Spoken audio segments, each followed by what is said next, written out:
दाता साहब रहमतुल्लाह अलैह ने कश्फुल माजूब में लिखा कि सबसे खुश नसीब इंसान कौन है, सबसे बड़ा खुश नसीब इंसान।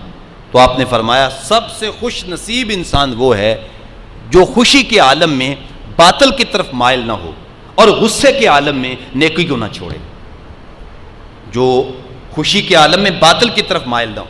मसलन हम आम हालात में तो ये होता है कि नेकी की जानब रग़बत होती है, कोई मुश्किल वक़्त आ गया तो हम अल्लाह के हुजूर हाज़िर हो जाते हैं, दुआ भी करते हैं, नमाज भी पढ़ते हैं। कोई परेशानी आ जाए फिर भी हम नमाज भी पढ़ते हैं, दुआ भी करते हैं। मसला उस वक़्त बनता है जब अल्लाह अच्छी गाड़ी दे देना, अच्छी रिहाइश दे दे, अच्छी फरावानी होना शुरू हो जाए, फिर हम भूल जाते हैं, फिर हम उस मालिक को भूलते हैं जिसने सबको, हम अपनी औकात ही भूल जाते हैं। तो इमाम ज़ैनुल आबिदीन के इस एक जुमले में सब कुछ रखा गया। आपने फरमाया कि खुशबख्त इंसान वो है जो खुशी के आलम में बातिल की तरफ माइल ना हो।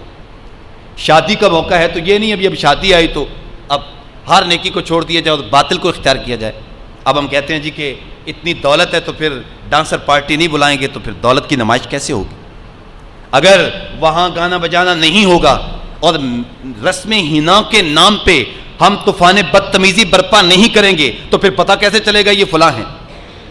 तो फरमाया खुशबख्त वो है जो खुशी के आलम में बातिल की तरफ माइल ना हो बल्कि हक्कानियत को इख्तियार करे, और जो गुस्से के आलम में नेकी को ना छोड़े। क्योंकि जब हमें गुस्सा आता है तो हम नेक कामों को भी बस औकात छोड़ बैठते हैं। तो इसलिए ये हज़रत इमाम ज़ैनुल आबिदीन रज़ी अल्लाह तआला का फरमान जो हुज़ूर दाता साहब रहमतुल्लाह अलैह ने कश्फुल महजूब में बयान किया कि खुशी के आलम में बातिल की तरफ माइल ना होने वाला शख्स, गुस्से के आलम में नेकी को ना छोड़ने वाला शख्स, वो कायनात में सबसे ज़्यादा खुश नसीब इंसान है।